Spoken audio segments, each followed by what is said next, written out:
Si vous êtes des habitués de mon format, vous savez déjà quel est mon chandelier japonais préféré. Et si vous ne le savez pas, on va mettre les choses au clair. C'est celui-là. Salut, c'est Trado, content de vous retrouver pour la mise à jour de l'analyse technique du CAC 40 qui continue de baisser. On a perdu 0,7% aujourd'hui, ça aurait pu être plus sévère, hein, puisqu'au pire de la séance, on a abandonné plus de 1%, on a même perdu 1,2%. Mais finalement, on termine d'une manière un petit peu plus, on va dire, digne. Mais je suis un peu embêté en ce sens que le gap là aurait été comblé de belle manière si on avait réussi à rebondir là-dessus. Là, ça laisse un goût un petit peu d'inachevé. Je le dis, je le redis. Un gap, c'est un petit peu comme un trou noir, hein. Plus on s'en approche, plus ses effets sont forts. Plus on s'en éloigne, plus on peut subsister loin de ce dernier. Regardez ici, les gaps ont été ouverts, laissés béants, et plus on s'en éloignait, plus on avait du mal à imaginer qu'on revienne les combler. Là, par contre, le gap continue, à mon avis, d'exercer un pouvoir d'attraction. Et on doit finalement, hein, à la rémission, hein, au marché américain qui ont finalement bien tenu. On n'est pas sorti d'auberge. Je vous rappelle qu'on avait établi il y a une semaine, c'était la semaine dernière, où on avait expliqué qu'il était plausible d'identifier la fin de la baisse en utilisant le concept de confluence de support. Vous vous souvenez? Sinon, regardez la vidéo de la semaine dernière, ça s'appelait anticiper la fin de la baisse. Et là, on y est, hein. On est allé chercher cette zone qui correspond au gap, au support, à la moyenne mobile à 50 périodes, à la moyenne mobile à 20 périodes. Bref, il était légitime que l'on aille dans cette zone. Il est légitime que l'on rebondisse dans cette zone également, hein. D'ailleurs, puisque j'en parle, la tendance immédiate, elle est baissière maintenant, hein, puisqu'on est en dessous de la M7 qui descend. La tendance générale est haussière parce qu'on est au-dessus de la M20 qui monte. Et la tendance de fond est haussière parce qu'on est au-dessus de la M50 qui monte. Et sans oublier donc le chandelier japonais du jour que je vais tester, mais avant tout ça et avant que j'oublie, vous avez les bougies Aikinashi qui sont maintenant négatives, hein. Vous avez une bougie qui est rouge. Et non seulement elle est rouge, mais c'est une bougie rouge sans mèche haute. Autrement dit, il est plus possible que l'on continue de baisser plutôt que l'on ait fait les plus bas. Ok. Je vous rappelle également, ça on en avait parlé en son temps, le Sullen Break a inscrit un bloc rouge et comme d'habitude, lorsqu'on inscrit un bloc rouge, on sait qu'il est plus plausible que le bloc suivant soit rouge, ce qui s'est produit comme ça. Ok. Donc en ce sens, tout se passe, on va dire, de la manière la plus classique qui soit. Donc, je disais que nous avons ici un chandelier japonais en pin bar. Alors, on a déjà testé, hein, le pin bar, c'est une figure qui est assez fréquente, mais c'est pas parce que c'est fréquent qu'il faut le dédaigner, loin s'en faut, hein. Il vaut mieux avoir des signaux qui se produisent souvent que des signaux qui sont rares. Et en l'occurrence, voilà donc un pin bar. Alors, je vous rappelle, le pin bar, il y a une façon facile de l'établir. C'est que vous prenez les Fibonacci pour diviser le chandelier japonais et il faut que le corps soit circonscrit à la zone entre 0 et 38,2%. Clairement, vous voyez, vous avez ici 38,2%. On n'arrive pas à descendre en dessous. Le corps, il est bien compris entre 0 et 38,2%. Il ne faut surtout pas qu'il dépasse. Ok. C'est pas grave s'il y a une mèche haute, mais en tout cas, il faut que le corps soit au-dessus des 38%. Ça montre en fait que la chasse aux bonnes affaires a propulsé les cours, hein, vers le haut à un moment. Et donc, c'est un pin bar. Et on va tester ça, même si on l'a testé récemment, je le répète, hein, c'est des outils qui sont très connus, les marteaux, les pin bars. Il ne faut pas les négliger. Et on va regarder deux choses. On va regarder. Ah, j'ai oublié de le dire. On a un gap ici, hein. Ok.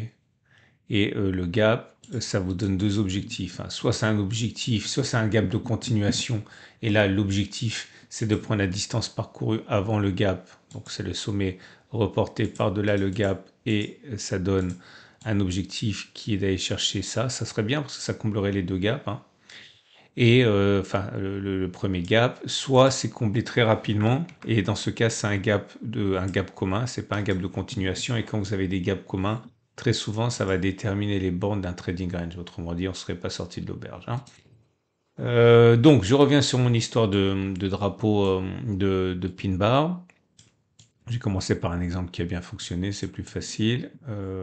Voilà, ici vous avez une section, un pin bar ici. Vous voyez, si j'utilise les retracements de Fibonacci, je vous rappelle que si vous n'avez pas la même plateforme que moi, vous pouvez l'obtenir en dessous de la vidéo, c'est gratuit, ça s'appelle PRT. Et vous voyez, là, c'est encore mieux, hein, puisque le corps est compris dans les 23,6%. C'est encore mieux, la pression a été encore plus forte. Et une fois qu'on a établi que c'est un pin bar, on prend la distance entre la clôture et les plus bas.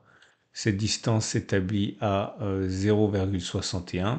Et vous voyez qu'on a, si on met le stop de protection en touchette, hein, sous les plus bas, on voit qu'on l'a pas touché, mais qu'entre-temps, on a fait jusqu'à 2,17%. Autrement dit, on a fait une fois et même deux fois la distance au stop de protection positionné sous les plus bas. Autrement dit, on peut gagner une fois à deux fois le risque, hein, si on adopte cette stratégie-là. Là, c'est pareil. Bon, c'est moins évident, mais je vais vous le montrer.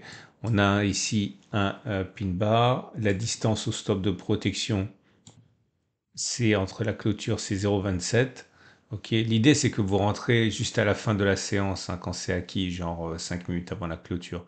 Ok. Et vous voyez qu'au mieux, on a fait 0,80. Donc, on a fait largement plus que deux fois la distance au stop de protection. Donc, un RR2. On a même fait plus, hein. C'est pour ça qu'il y a deux flèches rouges, deux pouces rouges. Et maintenant, je vais vous montrer quelques exemples qui n'ont pas fonctionné. Je vais en avoir un, c'est certain. Voilà, vous en avez même trois. Trois coups sur coup, hein. Vous avez ici votre pin bar. La distance au stop de protection, c'était ici 0,88, 87. Et on n'a pas réussi à faire 0,87 vers le haut. On a directement déclenché le stop de protection. Et ça a échoué ici, ça a échoué ici, ça a échoué ici. Ok. Donc maintenant, je vais faire défiler. Et parfois, vous voyez, on touche une fois la distance au stop de protection, mais pas deux fois la distance au stop de protection. Ça, c'est rare, cela étant. Généralement, c'est jackpot ou alors tout de suite le désastre, hein. Donc, je vais passer. Et j'ai fait le test pour vous 34 fois. Alors, on peut affiner, bien sûr. On peut utiliser uniquement les pin bars qui seront au-dessus de la M200 ou au-dessus de la M50. Mais voilà, je suis remonté jusqu'en 2021. Vous voyez, c'est quelque chose qui est assez fréquent quand même, hein. Et donc 34 occurrences. Et voilà les conclusions qui s'imposent après 34 occurrences. Peut-on envisager, suite au pin bar du jour, que l'on fasse une fois la distance au stop de protection qui est établie? Alors, attendez, je vous montre quand même. Ça veut dire, voilà, 0,55 vers le haut, ce qui nous permettrait de combler le gap. La réponse est oui. 58% de chances de le faire, 42% de ne pas le faire. C'est rentable, hein. Imaginons que l'on risque 1000 euros par trade perdant, enfin 1000 euros ou 10 euros ou 100 euros ou 1 million, c'est comme vous voulez. Donc on aurait gagné sur les 34 dernières occurrences 19 fois 1000, 19 000. On aurait perdu 14 fois 1000, 14 000, 19 moins 14, ça fait 15, ça fait 5000, hein. Bon, bien sûr, je tiens pas compte des frais, etc. Ça, c'est évident qu'il faut les rajouter. Donc c'est rentable. Mais c'est encore plus rentable de viser deux fois la distance au stop de protection. C'est-à-dire si on vise 0,55 vers le haut, 1,1 ici, eh bien ça fonctionne 15 fois, ça a échoué 18 fois. Autrement dit, ça fonctionne 45% et ça échoue 55%. Autrement dit, vous allez avoir tort plus souvent que vous n'allez avoir raison. Mais comme vous gagnez deux fois ce que vous risquez, 15 fois 2, ça fait 30 000. 18 fois 1000, ça fait 18 000. 30 moins 18, ça fait 12 000. C'est plus que ce qu'on a vu avant qui était 5 000. Donc en fait, vous allez vous tromper beaucoup plus souvent, mais sur les 34 dernières occurrences, c'est ça qu'il aurait fallu faire, ça aurait été plus rentable. Ok. Donc oui, il est plausible que ça continue de monter, tout en comprenant bien, je répète, quelque chose qui fonctionne dans 58% des cas, c'est quelque chose qui échoue dans 42% des cas. Donc il ne faut absolument pas miser trop, il faut tenir compte du fait que vous avez de fortes chances quand même, hein, d'avoir un trade perdant. Et on va terminer, j'ai rien d'autre au niveau des indicateurs techniques. Un petit coup d'Ishimoku, ça fait longtemps qu'on n'en a pas parlé. On est toujours en tendance haussière, tendance de fond haussière parce qu'on est au-dessus du nuage qui monte, tendance générale haussière parce qu'on est au-dessus de la Kijun, quoique celle-ci est plutôt plate, donc on va dire que la tendance générale est plutôt neutre. Ça traduit le fait qu'on est dans un trading range en fait, hein. Et tendance immédiate neutre parce qu'on est en dessous de la Tenkan, mais la Tenkan monte. Ben, ça correspond finalement à ce qu'on voit dans les autres outils, hein. De toute manière, tous les chemins mènent à Rome, et là vous avez de toute manière un trading range. Ok. On va terminer avec les trades du jour. Votre rendez-vous avec IG. IG, bien plus que du trading. Une équipe d'experts à vos côtés. Avant ça, je vous rappelle que j'ai mis plein de choses dans tout le temps. Je mets des choses dans l'onglet communauté de la chaîne YouTube. N'hésitez pas à aller visiter ça, que ce soit des alertes ou autre. Et pensez également, parce que ça me fait très très plaisir et c'est très important pour moi, à liker cette vidéo si vous l'avez appréciée, parce que c'est ma seule façon de me faire connaître, hein. Je n'ai pas de budget marketing. Mon marketing, c'est vous et le bouche à oreille. Donc n'hésitez pas à liker, ça me rend service. Et donc les trades du jour, bah, c'est clair, hein, si vous êtes haussier, bah, vous pouvez acheter sur les niveaux actuels. Attention, je mettrai quand même, alors, je mettrai un stop de protection éventuellement qui ne respecte pas le backtest que j'ai mis. En ce sens que je maintiens qu'il est plausible qu'on ait comblé ce gap à un moment, on risque d'avoir un comblement et ensuite un rebond. Donc si vous visez par exemple les plus hauts et avec un stop de protection en dessous du gap, vous avez quand même un ratio gain-risque de 1,5, c'est pas mal, hein, c'est jouable. Maintenant, si vous voulez vous mettre en mode trend following comme moi, ben, dans ce cas, il faut mettre le stop de protection plus loin je dirais, hein, en dessous là.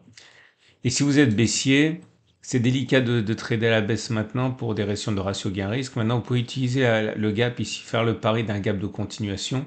S'il s'agit d'un gap de continuation, j'en ai parlé de cette stratégie, ça a fonctionné ici à la hausse, on va voir si ça fonctionne ici à la baisse. L'idée, c'est de parier sur le fait qu'on va faire la même distance, je l'ai déjà dit, par-delà le trade, le gap. Donc vous avez un ratio gain-risque, ça fonctionne une fois sur deux, un gap, un peu moins peut-être pour les gaps baissiers, mais là vous voyez, vous avez un objectif qui a 0,85, un stop de protection au-dessus, ça vous donne un ratio gain-risque de 1,6, ça passe. Ok. Voilà, je vous souhaite une excellente journée. Si vous voulez découvrir mon partenaire IG pour passer des trades avec des CFD, des Turbo 24, etc., vous avez allé en dessous de la vidéo. Je vous dis à demain pour la mise à jour.